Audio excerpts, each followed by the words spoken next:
ॐ सहनावतु सहनो भुनक्तु सह वीर्यं करवावहै तेजस्विनावधीतमस्तु मा विद्विषावहै। ॐ शान्तिः शान्तिः शान्तिः। शङ्करं शङ्कराचार्यं केशवं बादरायणं शत्रभाष्यकृतौ वन्दे भगवन्तौ पुनः पुनः। ईश्वरो गुरुरात्मेति मूर्तिभेदविभागिनि व्योमवद्व्याप्तदेहाय दक्षिणामूर्तये नमः। अखण्डमण्डलाकारं व्याप्तं येन चराचरं तत्पदं दर्शितं येन तस्मै श्रीगुरवे नमः। अज्ञानतिमिरान्धस्य ज्ञानाञ्जनशलाकया चक्षुरुन्मीलितं येन तस्मै श्रीगुरवे नमः। गुरुर्ब्रह्मा गुरुर्विष्णु गुरुर्देवो महेश्वरा गुरुः साक्षात् परं ब्रह्म तस्मै श्रीगुरवे नमः। त्वमेव माता च पिता त्वमेव बन्धुश्च सखा त्वमेव वेद्या द्रविणं त्वमेव सर्वं मम देवदेव। गजाननं भूतगणादिसेवितं कपिध्वजम्बो फलचारुभक्षणं वासदं सौगविनाशकारकं नमामि विघ्नेश्वरपादपङ्कजम्। अनंत श्री विभूषित 1008 दशनामी से पंचायती महानिर्वाण अखाड़ा के वरिष्ठ श्रोत्रिय ब्रह्मनिष्ठ महामंडलेश्वर उत्तर प्रदेश समाज के अध्यक्ष सदगुरुदेव भगवान के चरणों में को विश्वास विचारे श्री कृष्ण चैतन्य के अंतःकरण में विराजमान आत्मस्वरूप परमात्मा को नमन करते हैं। 40वें श्लोक से पाठ करते हैं। को नाम लोके पुरुषो विवेकी विनश्वरे तुक्ष सुखे गृहादौ विनश्वरे तुक्ष सुखे गृहादौ कुर्यात् रतिं नित्य अवेक्षमाणो वृथैव मोहान् श्रियमाणान् जन्तून्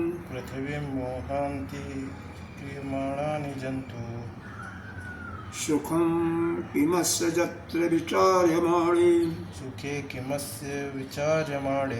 गृहेऽपि वा योषिति वा पदार्थे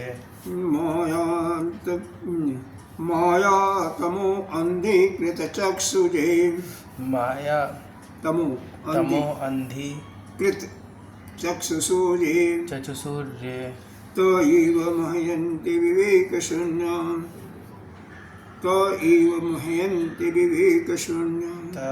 मह्यन्ति विवेकशून्या सुखं किमस्य अत्र विचार्यमाणे सुखं किमस्य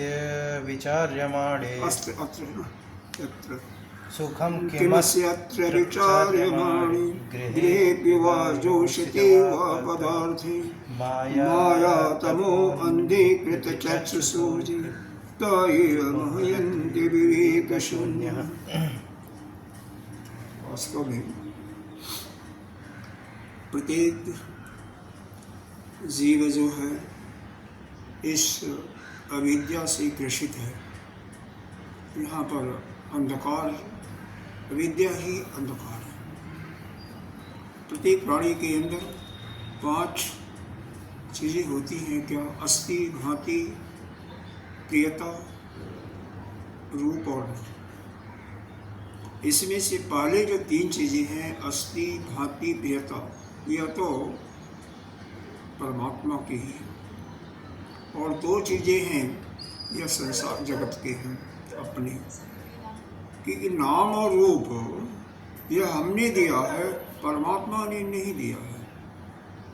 लेकिन अस्थि, भांति और प्रियता यह तीनों गुण हर एक प्राणी, कोई भी जीव हो, चाहे वह चींटी हो, बंदर हो, पशु हो, मनुष्य हो, जंगली जानवर हो, सभी के अंदर होती है। अस्थि मतलब वो है, मोहन है, मर गया है तो भी है, भांति उसकी एक प्रतीति हो रही, उसका कुछ न कुछ गुण होता है। अमुक सुंदर है, अमुक विद्वान है, अमुक मूर्ख है। और प्रियता का मतलब प्रेम स्वभावतः हो जाता है। तो कोई वस्तु संसार में नहीं, इस जगत में, जो किसी न किसी को प्रिय हो। यहाँ तक कि साग सब्जी का जो छिलका हम लोग निकालते हैं वो भी जानवरों को, गाय भैंसों को प्रिय होता है। यहाँ तक कि मल जो होता है वह भी एक जो जानवर होता है जिसको शुक्र कहते हैं, उसको प्रिय होता है। तो कोई भी वस्तु इस संसार में ऐसा नहीं बना हुआ है जो किसी न किसी को प्रिय न हो। लेकिन रूप और नाम ये जगत का है। रूप नाम तो गायब होता है, हर एक की रूप अलग, नाम अलग। ये समान रूप से किसी के अंदर नहीं होता है, न तो समान रूप से कोई एक जैसे सुंदर हो सकता है, और नाम भी सबके अलग अलग होते हैं। इसी से हम लोग व्यवहार करते हैं, दो चीज़ें व्यवहारिक हैं।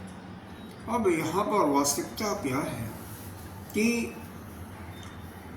यह जीव जो है पिछले पूर्व एक जन्म नहीं, कई जन्मों के कर्मों से बंधा हुआ है, और उसी कर्मों में से कुछ कर्म उसके ऐसे होते हैं जिनको लेकर के प्रारब्ध के रूप में, भाग्य के रूप में यह यहाँ पर आता है, चाहे इस लोक में या परलोक या किसी लोक में आता है।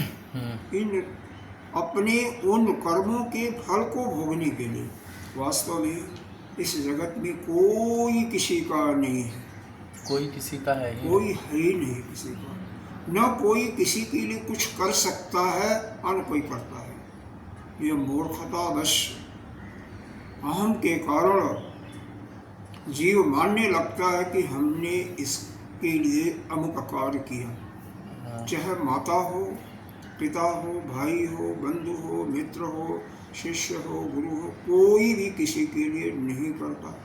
कारण प्रकृति क्रियमाणानि गुणैः कर्माणि सर्वशः अहंकार विमूढात्मा कर्ताहमिव मन्यते।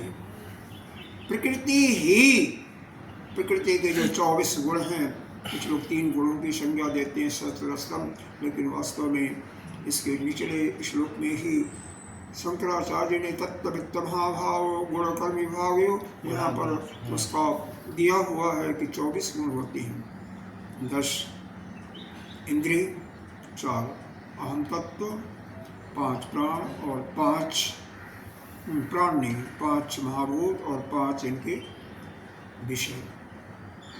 इस प्रकार से 24 गुणों से प्रकृति अपने आप करती रहती है। हम अपने मूर्खतावश अहम के कारण कोई भी जीव अपने को कर्ता मान बैठता है। महामूर्ख है, विमूढ़, अहंकार विमूढ़ आत्मा, यानी मूर्खता में भी PhD किया हुआ है, ऐसा हमारे सदगुरुदेव भगवान करने वाला तो अपने कर्मों के अनुसार वह फल को मिल रहा, भोग रहा है। उसने अच्छा कर्म किया हुआ तो यहाँ पर अच्छा फल भोगने को मिल रहा। उसको जंगल में भी रख दो तो भी उसको वही, अगर वहाँ पर अच्छा फल मिलना होगा तो अच्छा फल मिलेगा उसको। और यह जो प्रियता आ जाती है, हर एक के अंदर प्यार करने लगता, कहीं भी रहो। घर में तो बधाई होता है, आगे आएगा जोशिताम और पदार्थ से स्त्री, और स्त्री का मतलब केवल स्त्री नहीं बल्कि स्त्री, भाई, बंधु, माता पिता से तो बधाई होता है। कारागार में तो हथकड़ियाँ लग जाती हैं ना, हाथों में, पैरों में, बेड़ियों में के कारण हथकड़ी लगा करके बधा हुआ है। बाहर से पहरेदार भी हैं, कहीं भाग नहीं सकता। लेकिन घर में क्या है, अपने आप ही बन जाता है, वह सुख के प्रेम में बधा होता है। केवल घर में ही नहीं, कहीं भी वह जीव चला जाए, चाहे जंगल भी में चला जाए, वहाँ पर अगर झोपड़ी भी नहीं है, वहाँ के पेड़ पौधे हैं, तो उन पेड़ पौधों पर रहने वाले जीवों से, वहाँ के पत्तों से भी उसको प्रेम हो जाता है, और वहीं पर वह असीम सुख की प्राप्ति करता हुआ वहाँ से छोड़ने में जाने में, छोड़ के जाने में उसको दुख होता है। यही बंधन का सबसे मूल कारण है। यह कहीं भी जो जाए वहाँ से उसका प्रेम हो जाता है, और यह उस परमात्मा का दिया हुआ प्रयत्न गुण सभी के लिए है। अरे इतना से बड़ा भी चांडाल हो, अगर उसको नित्य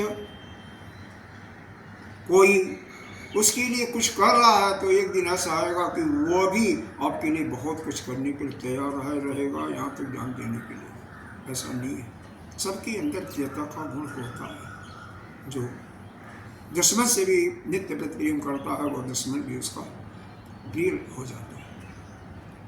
इसी और यह जो जहाँ तक जन्म लेने का है कि अमुक स्थान पर ही, अमुक क्षेत्र में ही कोई व्यक्ति, कोई जीव जन्म लेगा, या जन्म लेने के पश्चात अमुक स्थान पर ही रहेगा, इसका भी एक शास्त्र में दिया जाता है। क्या ऋणानुबंधन योग। जीव जो है पिछले जन्म के ऋण के बंधन से जुड़ा हुआ है। अब जहाँ पर मान लो किसी ने कर्जा दिया किसी को, और कर्जा चुकता नहीं किया, तो इस जन्म में आकर के वो उससे वसूल करेगा, उससे वसूल करेगा। और मान लो कर्जा जो देने वाला है, कर्जा ले करके खा गया, तो हो सकता है वो आकर के इस जन्म में उनकी सेवा करे, किसी भी तरीके से उसको पकड़ा। तो कोई किसी के लिए कुछ नहीं करता, इस चीज़ को बीच हो। जैसे मृत्यु सभी की निश्चित है, उसी प्रकार से ये भी है, कोई किसी का नहीं है, न कोई किसी का करने वाला। जो कुछ है वास्तव में, तो यह परमात्मा ही नाना प्रकार के रूपों में भाषित हो रहा है।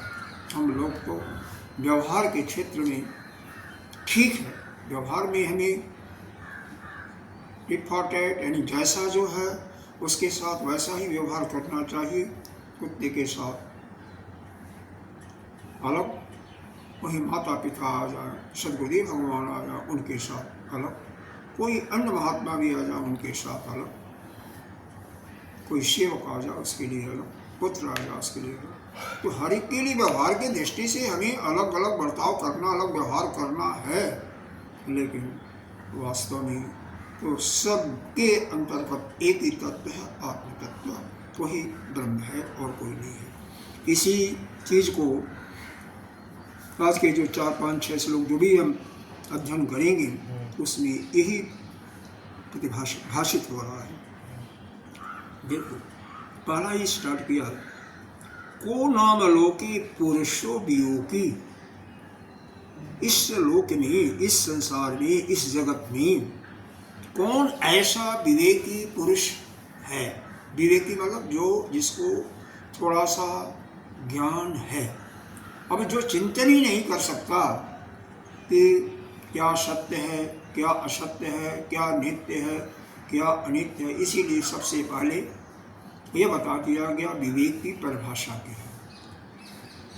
साधन चतुष्टय के विषय में ही यहाँ पर अभी ज़्यादा मंथन चल रहा है। तो साधन चतुष्टय में पहला ही है कि जातक को के अंदर विवेक होना चाहिए। विवेक का मतलब नित्य और अनित्य का विवेक। नित्य केवल एक ब्रह्म है, उसके अतिरिक्त जो कुछ दिखाई दे रहा सब अनित्य है। इस चीज का तो ज्ञान होना ही चाहिए। तो को नाम लोके पुरुषो वियोगी विनश्वरे तुक्ष सुखे गृहादो। अगर कोई विवेकी है तो यह गृह आदि, गृह आदो लिखा हुआ ना, तो गृह आदि का मतलब घर में, घर के साथ और जो लोग गाड़ी घोड़ा बंगला और प्रजा पशु इत्यादि, उनके जो सुख होता है वह तुक्ष है, तुक्ष का मतलब बहुत कम। बहुत थोड़ा सा है। और यह भी क्या है, नश्वरे, वह नष्ट होने वाला है। भी माने विशेष प्रकार से निश्चित ही वह नष्ट होने वाला है।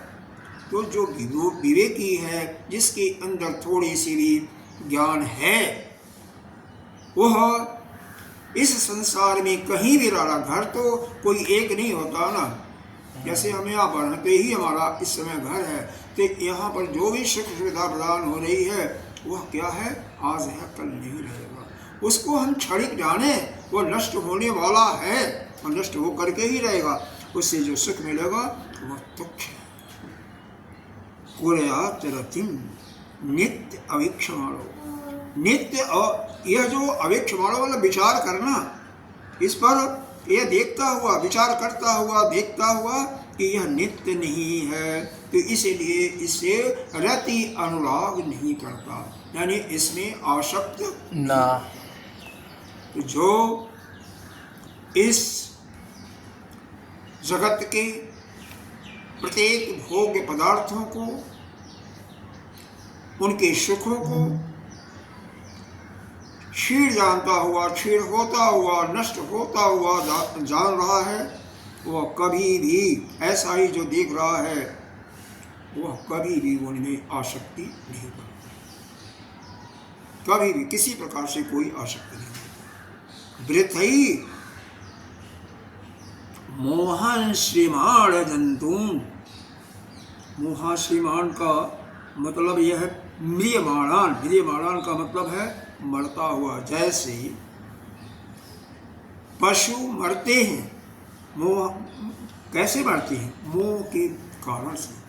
अब मोह के कारण से कौन मरता भी, देखो एक पतंगा होता है ना, देखा होगा ना, हाँ, पतंगा को देखा होगा, पतंगा को तो बहुत देखा है ना। बहुत। तो बरसात के मौसम में देख लो, अब वह अगर कहीं दीपक जल रहा है तो दीपक करा करके अपने आप ही मरेगा। भौरा कमल का फूल खिल जाता, जैसे रात्रि होती है तब उसमें आकर के बंद हो जाता, सोचता है कि हम बहुत सुंदर गंध का सुख ले रहा हूँ, और सुबह आकर के कोई हाथी उसको ले गया, पैरों से कुचल दिया, चला गया। चलो, हाँ, यही वास्तविकता यही है, हो गया उनका काम। यह हमें देखना चाहिए। यह जो जंतु हैं, पशु पक्षी हैं, यह मोह के वश। और यही नहीं, मछली को देखो, मछली का क्या मोह होता है। अरे भाई कोई कांटे लगाया है, कांटा, और उसमें एक रोटी का टुकड़ा डाल दिया, कोई खाने वाला पदार्थ, उसके चक्कर में वह फंस जाता है और अपना जान गंवा देता है। नकली हथनी बना करके कुछ ऊपर से पीपल के पत्ते इत्यादि डाल दिए, हाथी को फंसा लेते हैं, तो वह हाथी क्या होता है, वो फंसा ना किसके कारण से, मोह के कारण ना। नहीं, हम भी फंसे हैं, आप भी फंसे हो, यह मत सोचो कि हम नहीं फंसे हैं, हम निकल गए, अब हम मुक्त हो गए, हम ब्रह्म हैं। ठीक है भैया, बहुत आपको प्रणाम है। आपको भी। को नाम लोके पुरुषो विवेकी वीनस्वरे तुक्ष सुखे गृहादौ कुर्यात् रतिं नित्य अवीक्षमाणो वृथै मोहान् म्रियमाणान् जन्तु। ऐसा जैसे जंतु पशु मोह के कारण मरते हुए जो उन पशुओं को देख रहा है, ऐसा विचार कर रहा है, और उसके अंदर ऐसा विचार आ जाता है कि घर आदि का जो सुख है वह नश्वर है, वह तुच्छ है, वो किसी भी सुख में, किसी भी भोग पदार्थों में आसक्त नहीं होता। और जो आसक्त नहीं होता वही समझो वैराग्य कर लिया, किसी में आसक्त हो गया। और क्या बताऊं, मैं अपने को ही बता रहा हूँ। ये जो चाह होती है ना, हमें नहीं, बहुत से लोग होते हैं कि चाह हमें ऐसे ही चाहिए, ऐसे ही बनना चाहिए, तो उससे क्या हो गया, हमारा आसक्ति हो गया।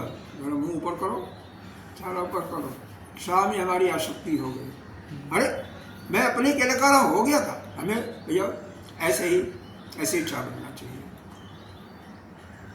ऐसे मीठा कम अतीत। अब वहाँ से हम आसक्त हो गए, इसका मतलब क्या है? वह जो चाह का जो तुच्छ सुख है वो हमको बहुत आदि थोड़े बना समय लिया। के लिए वो हमको बांध रहा है। वही तो आदि बना लिया। हाँ, वही व्यसन, उसी को व्यसन भी कहते हैं दूसरे शब्दों में। तो इस संसार के जितने भी भोग पदार्थ हैं, घर तो है ही है। अरे कई ऐसे महात्माओं को भी देखा है, हम दूसरे को क्या बताऊं, नदी के किनारे एक छोटे से झोपड़ी भी डाल करके रह रहे हैं, उससे भी आसक्ति हो जाती है। अरे बाढ़ आ गई, अगर बह गया तो रोते बिलखते हैं, उसी में फंसे हुए हैं, सभी फंसे हुए हैं। तो क्यों फंसे हुए हैं? कि वास्तव में उनकी जो विचार शक्ति है, या तो वह है नहीं, या तो वह विचार करते नहीं। इसलिए हमें जितने भी भोग पदार्थ हैं, घर है, परिवार के लोग हैं, पशु पक्षी घर के में जो पदार्थ हैं जिनका भोग होता है, गाड़ी घोड़ा, सबका एक एक का विचार करके और उनसे अपने को आसक्ति रहित हो जाना चाहिए। तो जो करता है वही महान बनता है। तो इसको भी छोड़ेंगे नहीं, बार बार इसको दोहराएंगे भगवान भाष्यकार। सुखे सुखम सुखम किमस्य अत्र विचार्यमाणे गृहे वा जोषति वा पदार्थे माया तमो अंधे कृतचक्षुषुजे तैव मोहयन्ति विवेक शून्य। देखो, अभी पहले श्लोक में जो बताया गया उसी को यहाँ पर भी दूसरे रूप में प्रदर्शित करेंगे। ठीक ठीक, कोई अंतर नहीं है। अत्र माने यहाँ पर शब्द लगा लो, इस श्लोक में या इस शरीर में। अत्र माने यहाँ का, अत्र माने शाब्दिक अर्थ होता है यहाँ पर, तो यहाँ का मतलब यहाँ पर क्या है? इस श्लोक में या इस शरीर में अगर विचार किया जाए तो सुख कहाँ है? इस शरीर के द्वारा सुख कहाँ मिल रहा है? क्या घर में मिल रहा है? गृह भी घर में सुख है, या वहाँ के जो पदार्थ हैं घर में, फिर वही चीज आ गया ना, घोड़ा गाड़ी भोग पदार्थ इत्यादि। जोषितम कहते हैं स्त्री को, स्त्री के साथ और लगा लो पुत्र पत्नी इत्यादि, पुत्री इत्यादि। तो किसी में क्या, यह जो प्रजा है, जो घर है, घर के अंदर जो नाना प्रकार की भोग वस्तुएं हैं, या उसमें विचार करके देखो क्या सुख है। कहते हैं जैसे एक अंधा व्यक्ति है, चक्षुषो अंधीकृत, नेत्र से अंधा है, उसी प्रकार से यहाँ पर माया का अर्थ अविद्या लगा लीजिए। उसी प्रकार से अज्ञान में, अविद्या में हम सभी क्या हैं? अंधे बन गए हैं, और अंधे हो करके मोहयंत विवेक शून्य, अपने ज्ञान को भी, जो विचारशील नहीं है यानी विचारहीन व्यक्ति हैं, त एव मोहयंती, वही इन घर द्वार इत्यादि सुखों में, स्त्री आदि के सुखों में मोहित होती है, वही आसक्त होती है। यानी कोई भी विवेकी पुरुष जो है वह स्त्री, घर और घर के अंदर जो सुख सुविधा के सामान हैं, पदार्थ हैं, प्रजा इत्यादि, किसी में मोहित नहीं होता, क्योंकि वह विवेक करके विचार करके देख लेता है कि इसके एक एक के अंदर जो सुख है वह तुच्छ है, और वह थोड़ी समय के लिए है, वह नष्ट होने वाला है। लेकिन जिसमें ज्ञान ही नहीं है, जिनके अंदर विवेक रहित, ज्ञान रहित जो हैं, वह मोहवश, जैसे अंधा व्यक्ति है, उसको कुछ नहीं दिखाई देता, और वह हर एक चीज में सोचता है कि अब इसमें सुख मिलेगा, इसमें सुख मिलेगा। वैसे ही कि हम अज्ञानी पुरुष हर एक में थोड़ा सुख मिलता है, दुख मिलता है, लेकिन उसी में पड़े रहते हैं। अरे घर में थोड़ा सा सुख देखा और पतंगा की तरह दौड़ता है, उसी प्रकार से दौड़ते रहते हैं, जैसे दीपक के पीछे पतंगा नहीं दौड़ रहे हैं। यहाँ नहीं, यहाँ सुख मिलेगा, यहाँ नहीं, यहाँ कुछ नहीं। अब इतना नहीं है, पहले था। मानो तो सही, मानो तो सही। अगर जिसमें यह सब समाप्त हो जाता है, क्या जरूरत है किसी चीज की? अब धीरे धीरे वैसे कम पड़ रहा है, ये तो बात हम देखे हैं। अरे हम भी देख रहे हैं कि आप तो शाम को, अरे चाक भी छोड़ दिए आपने, आप तो महान हो, आपकी तो पूजा करनी चाहिए। अरे नहीं महाराज। लेकिन वास्तविकता तो यही है, इस संसार, यह नश्वर जो संसार है, यहाँ के प्रत्येक पदार्थ जो है नष्ट होने वाला ही, नष्ट ही समझो उसका जो सुख है, तुच्छ सुख है। इसलिए इस संसार के किसी भी पदार्थ से, किसी व्यक्ति से, किसी भी स्थान से हमें आसक्त नहीं होना चाहिए। जैसे अगर गुरुदेव का आदेश हो, यहाँ नहीं, चले जाओ मध्य प्रदेश में, मध्य प्रदेश में चले, और क्या, हर जगह, क्योंकि कुछ है ही नहीं है। गुरु वेदांत वाक्यादि विश्वासा श्रद्धा, यह संसार में कुछ नहीं है। यह संसार तो, संसार का सुख ही नश्वर है, नष्ट होने वाला है। अभी यहाँ पर आगे चल करके भगवान भाष्यकार दृष्टांत दे रहे हैं, सोच रहे हैं कि हमारे जो यह शिष्यगण है ना, अभी इनके अंदर कुछ समझ में नहीं आया, और वाकई जिसकी समझ में नहीं आया, मान लो मेरे समझ में नहीं आया, तो हमारे लिए दो उन्होंने दृष्टांत दे रहे हैं। यो क्या है?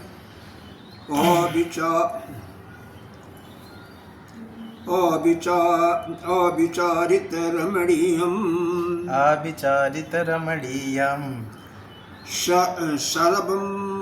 सर्वं तुम्बर फलोपनम भोग्यम, सर्वं तु त्वं फलभोगतम, अज्ञानम उपभोग्यम न, अज्ञानम उपभोग्यम न, तु तज्ज्ञानम भवेदिद् भोग्यम, तु तज्ज्ञानम भवेद् भोग्य पुण्यम, भोग्यम है, भोग्यम, भोग्यम। अविचारेत रमणीयम, अविचारेत रमणीयम, शरभम उदुम्बर फलोपमं भोग्यम। शरभम उदुम्बर, उदुम्बर एक फल का नाम है, अभी बताते हैं। उदुम्बर फलोपमं भोग्यम, शरभम सर्वम उदुम्बरम फलोपमं भोग्यम, फलोपमं भोग्यम, अज्ञानम उपभोग्यम न, अज्ञानम उपभोग्यम न, तु तज्ज्ञान भवेदित् भोग्यम, तु तज्ज्ञानम भवेदित् भोग्यम। क्या है? एक उदम्बर फल होता है जिसको कहते हैं, जब वह छोटा छोटा फल होता है और उसकी सब्जी भी लोग खाते हैं, जब वो पक जाता है तो लाल लाल हो जाते हैं, और उसमें जब उसको अगर फोड़ दोगे ना तो कीड़े ही रहेंगे। कहते हैं उसका गूलर, कभी खाया हो? गूलर खाए, लाल लाल होता है, लाल लाल अंदर लाल बीज से होते हैं। कितने कीड़े होते हैं, कीड़े होते हैं जब वो गिर जाता है, जब तक कभी कभी कुछ अच्छे भी निकलते हैं। ठीक है, ठीक है। अच्छा, उसमें जैसे फोड़ोगे ना, जैसे वाइट वाइट कीड़े रहते हैं, लाखों की संख्या में कीड़े होते हैं। कोई कोई ठीक निकलते हैं। अब वही समझो, वही समझो, वही उदाहरण दिया गया है। क्या?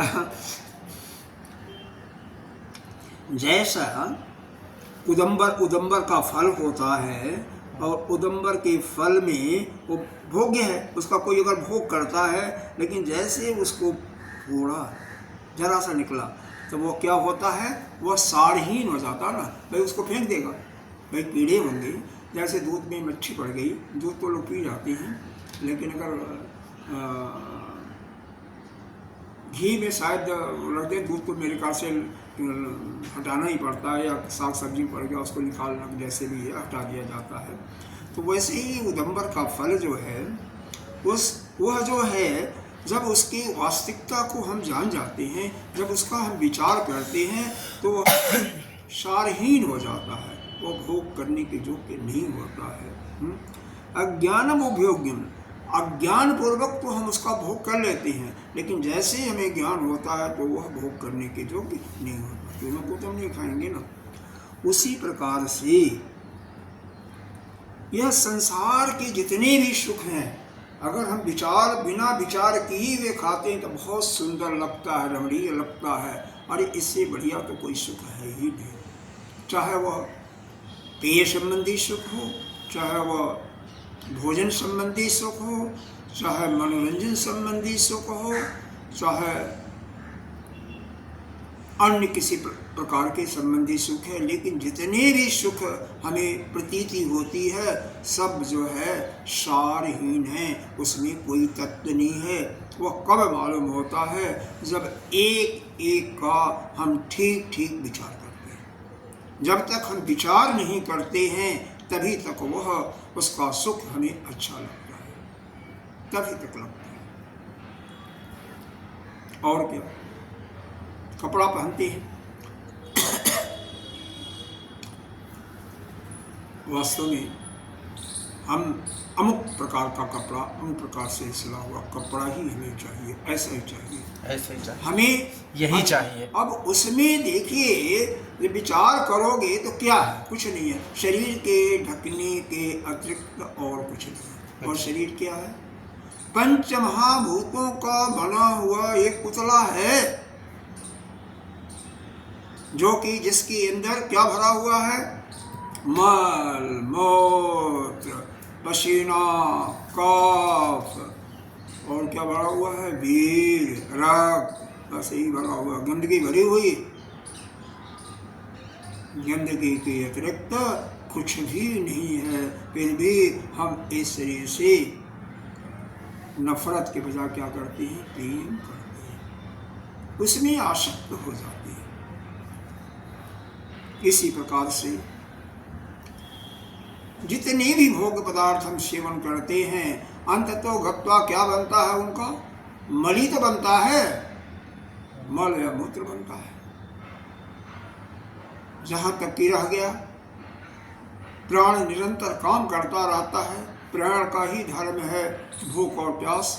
तो केवल क्षुधा तृप्त करने के लिए अगर कोई कुछ लेता है तो जो कुछ मिल गया, जैसे जिस रूप में मिल गया उसी रूप में अगर ग्रहण करता है तो ठीक है।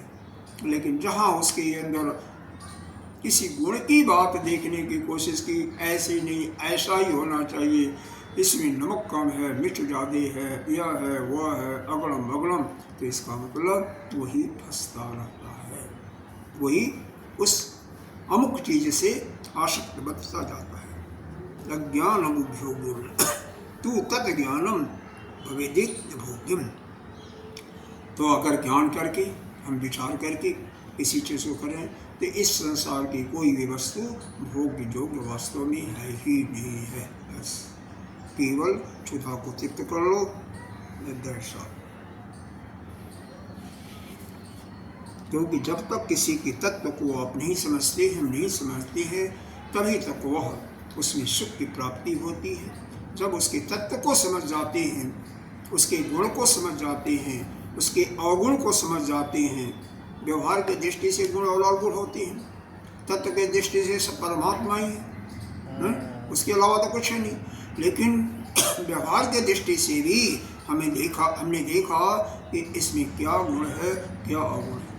यानी अमुक पदार्थ को खाने से और एक निश्चित क्वांटिटी से ज़्यादा खाने से वो हमारे पेट में क्या करेगा? अफरा करेगा, गोला बनाएगा, या क्या करेगा? हमें कब्ज करेगा, यह हमारे लिए शक्ति देगा।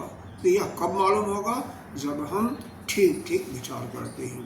इसलिए किसी भी वस्तु का सेवन करने के पहले कितना सेवन करना है, कितनी क्वांटिटी सेवन करना है, क्या करना है, क्या नहीं करना, पहले विचार करके देखो।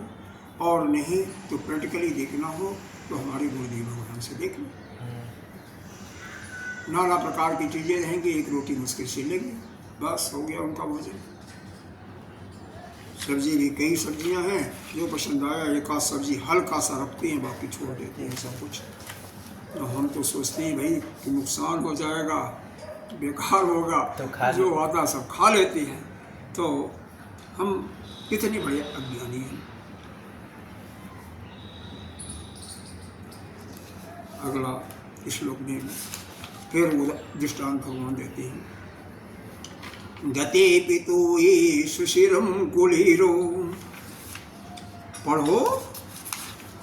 गते पितो ये सुशिरम कुलीरो, गते पितो ये सुशिरम कुलीरो, होतुम हि शक्तो म्रियते विमोहात्, हातुम हसक्तो म्रियते विमोहात्, यथा तथा गे सुखानुपोक्तो, यथा तथा गेह सुखानुसोक्तो, विनाशमायाति नरो भ्रमेण, विनाशमायाति नरो भ्रमेण।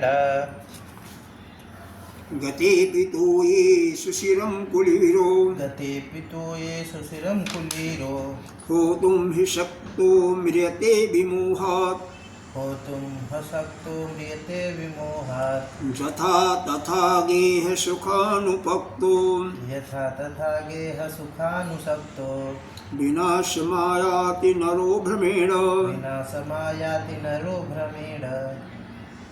देखो क्या यहाँ पर बता दिया। एक कीड़ा होता है कुलीर नाम का, जिसको कहते हैं केकड़ा। देखा होगा, सुना होगा, केकड़ा खाते भी लोग, नहीं देखा?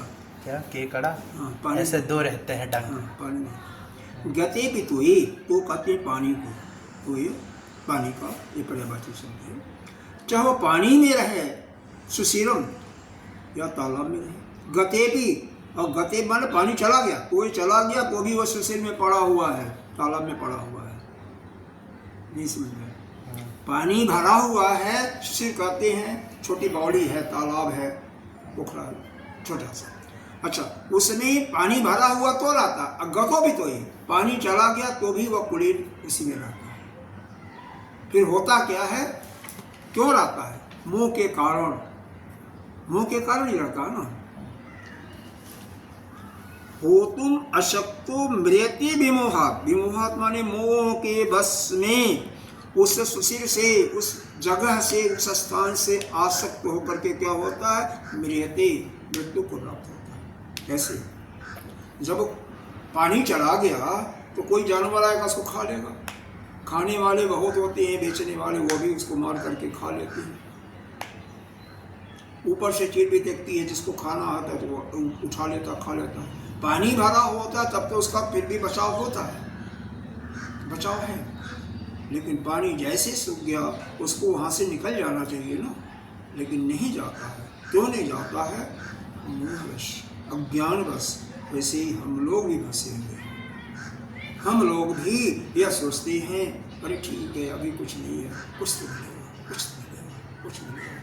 हम भी अज्ञानवश जहाँ हैं उसी को इतना उससे आसक्त हो जाते, इसको छोड़ने का मन नहीं करता। अरे मैं क्या बताऊँ, कई लोग ऐसे होते हैं, गंदगी में रह रहे हैं, उनको चांस मिला कि यह छोड़ करके कहीं दूसरे स्थान पर चले जाएं, जहाँ पर पर्यावरण, मतलब वातावरण थोड़ा सा अच्छा हो, उतने पॉल्यूशन ना हो, लेकिन लोग छोड़ नहीं पाते। क्यों? केवल मोह के कारण। यह हमारा वहाँ से लगाव हो गया है, वहाँ से आसक्ति हो जाती है, इसके कारण से। यथा तथा गे सुखानुशक्तो, और क्या है? गे सुखानुशक्त, घर के सुख में ही आसक्तो, गे सुखान आसक्तो, उस घर के सुख में आसक्त हुआ यह जीव उसी में पड़ा रहता है, उसी में मरता रहता है, उसमें नाना प्रकार की बीमारियां होती रहती हैं। अरे कम से कम कितना साल हो गया होगा, 30, 50, 50 से ज़्यादा हो गया, 50 साल, 50 साल के लगभग की बात होगी। मैं दिल्ली में एक ऐसे जगह गया था कि कुछ लोग रहते थे हमारे, जहाँ पर हमारा नेटिव प्लेस था, उसके आजू बाजू के बोला था। कैसे रहते थे? यह जो हम लोगों का कमरा है ना, उसका चौथा हिस्सा, एक चारपाई मुश्किल से होती थी, थोड़ी सी जगह होती थी, पतली चारपाई जिस पर एक आदमी मुश्किल से सो सकता। और क्या, उसके नीचे एक डाल देते थे, वो नीचे कोई सोएगा उसके ऊपर ईंटा रख देते थे, और इसके ऊपर करके फिर 3-3 तल्ला उसी में बना लेते थे, और 2 छड़ डाल करके बांध करके पता नहीं कैसे कैसे 3-3 करके उसी में 4-5-6 लोग सोते थे थोड़ी सी जगह में। और ऐसे जो झुग्गी झोपड़ियाँ की कॉलोनी है ना, अब तो दिल्ली में थोड़ा सुधार हो गया, इतनी गंदगी रहती थी कि वहाँ पर पानी पीने लायक भी नहीं होता। उसी में लोग टीवी भी लगा रखे हैं, देखते हैं। और वो टीवी कैसे लगा रखे हैं, बिजली का बिल भी शायद नहीं देते, तब तो शायद गवर्नमेंट लेती है, फंसा लेते सब कुछ मत पूछो। तो ऐसे ही यह संसार है कि जैसे वह केकड़ा मोहवश उस अपने सरोवर से पानी सूखने के बाद आसक्त होने के कारण वहाँ से जाता नहीं, और अंत में उसका जान चला जाता है। ये पतंगा भी तो इसी प्रकार से उस अग्नि से, दीपक से आसक्त होकर के अपना जान दे देता है। उसी प्रकार से हम लोग घर के सुखों में आसक्त होकर के विनाशयामाति नरो शंकाश भ्रम से हम अपना विनाश कर रहे हैं। इसलिए भैया घर हमें छोड़ना चाहिए ना। जो घर में फंसे हुए हैं कि इसी में हमें सब कुछ मिलेगा, अरे मिलना जाना कुछ नहीं है, बल्कि तुम्हारा पिछला जीवन तो बर्बाद हुआ, यह जीवन भी बर्बाद हो रहा है। इससे उठने की कोशिश करो। यही कम से कम गार्गी और याज्ञवल्क्य जी के संवाद को याद करो। छांदोग्योपनिषद में एक गार्गी ने प्रश्न करती है कि कह कृपण कौन है। याज्ञवल्क्य जी उत्तर देते हैं कि जो इस मनुष्य शरीर में आकर के अपने स्वरूप को, अपने आप को, अपने आत्मा को नहीं पहचान पाया, नहीं जान पाया, न जानने की कोशिश किया, वही कृपण है। तो कम से कम यह मनुष्य का शरीर बड़े भाग्यमान स्तन पावा सुर नर मुनि, बड़े मुश्किल से मिलता है। पता नहीं किस जन्म के पुण्य हमारा उदय हुआ, तब यह मनुष्य का जोनी मिला। और मनुष्य जोनी को प्राप्त करके यदि हम ज्ञान के रास्ते पर नहीं चलने की कोशिश की, नहीं चले और चल करके भी अपने स्वरूप को जान नहीं पाए, अपने स्वरूप की स्थिति नहीं पाए, तो पुनः इस संसार के बंधन में 84 लाख के जोनियों में भ्रमण करते ही रहेंगे। तो मेरी जैसा मूर्ख अज्ञानी कौन होगा। उसी प्रकार से जैसे एक केकड़ पानी भरा हुआ था, ठीक है, सुख की नींद ले रहा था, लेकिन पानी समाप्त हो गया, सूख गया, गते पितोई, उसके बाद भी वह किसी में ही पड़ा हुआ है, उसी मतलब उस तालाब में ही पड़ा हुआ है, उसी में आनंदित होता है। बाद में क्या होता है, उस आसक्ति के कारण वह मारा जाता है, मृत्यु को प्राप्त होता है।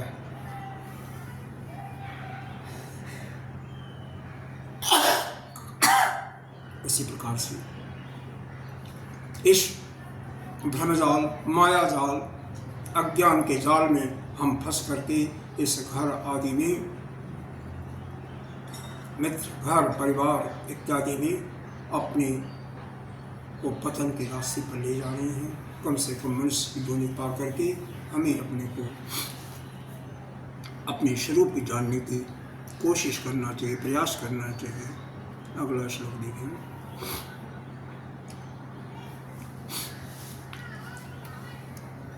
कोशकिम तंतुभिरात्मदेह, किम तंतुभिरात्मदेह, तंतुभि आत्मदेह, कोशकिम तंतुभिरात्मदेह,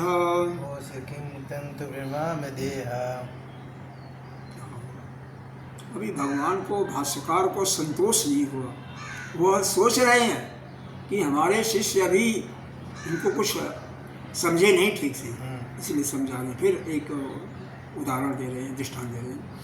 मावेष्ट चावेष्ट च गोप्तिभीक्षण, मावेष्ट चावेष्ट च गोप्तिभीक्षण, नहीं समझ मावेष्टि चावेष्टि गोष्ठिभिष्ट चाविष्ट च गुप्तिनिक्षण स्वयं विरर्गन्तुम् अशक्तैः शनु, स्वयं तुम अशक्तैः शनु, ततः तदन्ते म्रियते च लग्नः, तथा भवन्ते म्रियते च वन्या। लग्न, लग्न माने लगा हुआ, तदन्ते माने उसके ही भीतर, विरर्गतुम अशक्त, असमर्थ होता हुआ। देखो इसमें क्या है, एक रेशम का कीड़ा देखे हो कहीं? नहीं देखे हो? नहीं, न तक न हम लोगों ने देखा है, वहाँ पर दौड़ते हैं। यह क्या होता है, यह कीड़ा अपने अंदर से निकाल करके धागा उसी में लपेटते हुए बन जाता है, और फिर वह उसकी सांस भी रुक जाती है। जब होता क्या है, जो किसान होते हैं जैसे समझते हैं कि वे कोया ये जो उसका वो है, वो उसके अंदर रेशम तैयार हो गया है, वैसे ही उसको तोड़ करके जले हुए कढ़ाई में उसको डाल देते हैं। पका हुआ तेल खोल रहा है, उसी में डाल देते हैं और उसी में कीड़ा मर जाता है और वह रेशम को निकाल लेते हैं। थोड़ी सी अगर वो देर करें तो क्या होगा, वो रेशम का टुकड़ा छिन्न भिन्न टुकड़ा हो जाएगा। तो कीड़ा क्या हुआ, अंत में अपने ही बनाए हुए जाल में अपना जान गंवा देता है। उसी प्रकार से हम लोग क्या कर रहे हैं, अरे अपना ही तो घर बनाए हो, अपना ही तो परिवार आपने बनाया, और उसी में अपने को जान स्वयं दे रहे हो। किसके भांति, जैसे रेशम का कीड़ा अपने आप ही अपना बुनता है और आप ही उसमें आसक्त हो करके नष्ट हो जाता है। उसी प्रकार से हे बंधो, आप लोग भी अपना जाल स्वयं बनाते हो और उसी में घर द्वार, पति पत्नी इत्यादि, बेटी बेटी में, जबकि कोई किसी का नहीं, उसमें क्यों आसक्त हो रहे हो, और आसक्त होकर के अपनी जान को दे रहे हो, और कैसे अज्ञानी बन करके ही। यह भी नहीं है कि चलो कुछ सीखा इस संसार से, कुछ नहीं सीखा, कुछ नहीं सीखा। एक एक शब्दों का अर्थ अगर वो है तो इसको समझ लो। कोश कृम, कृम माने कीड़ा, कोश ऐसे कीड़ा जो है, कोश मतलब वो जो एक घर बनाता है, घर और तंतु, इतना बड़ा कोया होता है। तंतु, तंतु माने होता है जो उसके अंदर से रेशे निकलते हैं। भी आत्मदेह, अपने आप को, वह कीड़ा अपने शरीर को तंतु भी उन तंतुओं से आविष्ट कर लेता है, मतलब बांध लेता है, बार बार लपेट करके उसी में विनर्गतुम गुप्त इक्षण, उसमें लेकर के वह क्या हो जाता है, फंस जाता है, बंध जाता है, और चाहते हुए भी बाहर नहीं निकलता। बाहर निकलने में क्यों, उससे आसक्त हुआ है। चाहता तो पहले निकल सकता था, लेकिन नहीं, उसी में आसक्त होकर के पड़ा रहता है और अंत में वह मृत्यु को प्राप्त होता है। उसी प्रकार से आप भी कर रहे हो, जो कि अगले श्लोक में बताया। इसको अच्छी तरह समझो कि एक रेशम का कीड़ा अपने ही मुँह से तंतु धागे निकाल करके उसी में अपने को चारों तरफ से लपेट लेता है, और उस घेरे से, उस अपने बनाए हुए घेरे से इतना आसक्त हो जाता है कि उस आसक्ति के कारण उससे बाहर नहीं निकल पाता है उसी में। और अंत में जब उसका मालिक आता है, उसको तोड़ लेता है को, और फिर उबलते हुए तेल में डाल करके मंद आंच में पका देता है, वह मर जाता है कीड़ा, फिर उसमें से रेशम और निकाल करके वो तो भैया धनी बन गया। कीड़ा अपने आप बनाया। उसी प्रकार से हम अपने ही बनाए हुए जाल में अपनी जान को गंवा रहे हैं। और उसके लिए अगला दृष्टांत, अगला श्लोक देखिए क्या है, कैसे दे रहे हैं। यथा तथा पौत्र कलत्र मित्र, यथा तथा गत्र पुलस्त्र की कलत्र मित्र, कलत्र गत्र मित्र स्नेहानुबंधै ग्रथितो गृहस्थ, स्नेहानुबंधे गृहते गृहस्थ गृहस्थ। देख लो भैया। कदापि वातान परमोच्च गेहात्, कदापि वा ता परिमुच्यन्ते गेहात्, परिमुच्च गेहात् परिमुच्य गेहा गन्तुं न शक्तो म्रियते मधु वै, गन्तु न शक्तो म्रियते मधु वै। यथा तथा पुत्र कलत्र मित्र, यथा तथा पुत्र कलत्र मित्र स्नेहानुबंधै ग्रथितो गृहस्थ, स्नेहाबन्धौ गृहीतो गृहस्थ। कदापि वातान परिमुच्च गेहात्, कदापि वा तान् परिमुच्यन्ते गेहात्, गन्तुं न शक्तो म्रियते मधु वै, गन्तु न शक्तो म्रियते मधु वै। या देखो, उसी प्रकार से यह गृहस्थ जो है, यहाँ पर गृहस्थों पर बहुत तगड़ी चोट की गई है।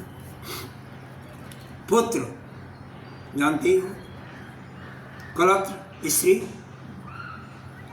मित्र ये भी जानते हो, और लगा लो इसके साथ में स्नेहानुबंधे ग्रथितो गृहस्थ, वह प्रेम के बंधन से या कोई बाधा नहीं हुआ है, अपने ही प्रेम के बंधन से वह बंधा हुआ है। कदापि वातन, और वह उसको छोड़ नहीं सकता, वह अपने घर को छोड़ करके वह संन्यास लेने के लिए तत्पर नहीं है, उसको छोड़ करके नहीं जा सकता, क्योंकि संन्यास लेगा तो ज्ञान सीखना पड़ेगा ना, ब्रह्म विद्या सीखना पड़ेगा। नहीं जा सकता, क्योंकि इतना मोहित हो चुका है, उसी के अंदर फंस गया है।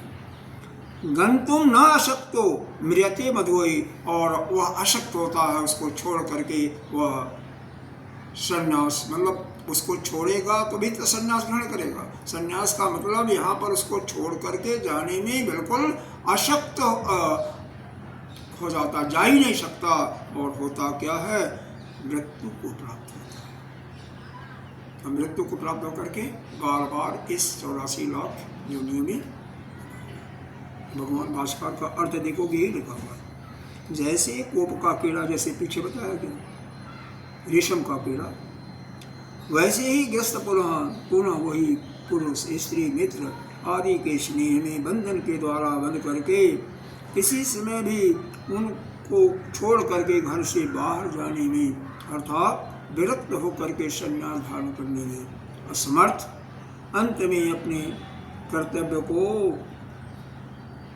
साधे बिना व्यर्था ही मौत के पंजों में, चंगुल में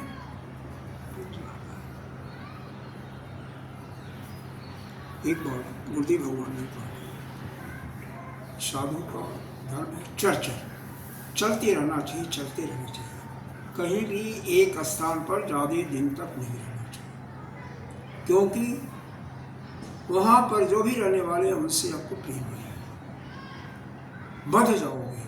जंगल में भी रहो तो एक स्थान पर नहीं रहना चाहिए, चलते रहना चाहिए, चलते रहना चाहिए। जब आपका अंदर इतना हो जाए कि आप बंधोगे नहीं किसी से मोह माया खत्म, फिर अपना एक स्थान पर पड़े रहो।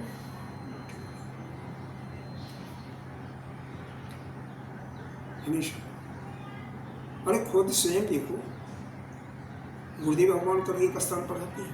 अरे उनकी मजबूरी नहीं है, उनको जाना ही पड़ेगा, कि उनकी डिमांड बहुत ज़्यादा है संत समाज में, सब चाहते हैं कि गुरुदेव आए ही।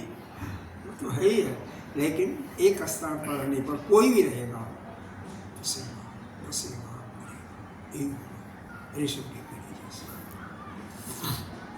अब हर व्यक्ति चाहता कि गुरुदेव आए, तो गुरुदेव को जाना पड़ता है।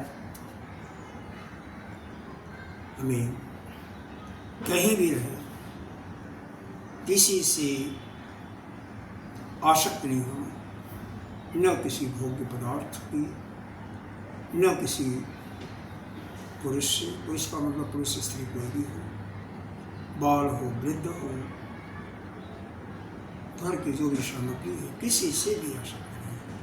हमें नित्य निरंतर केवल प्रभु के वचन में स्वाध्याय में भी अपने स्वाध्याय व्यतीत करना चाहिए, तभी जाकर के इस संसार से हम पूर्ण हो सकते हैं, नहीं तो कभी भी नहीं।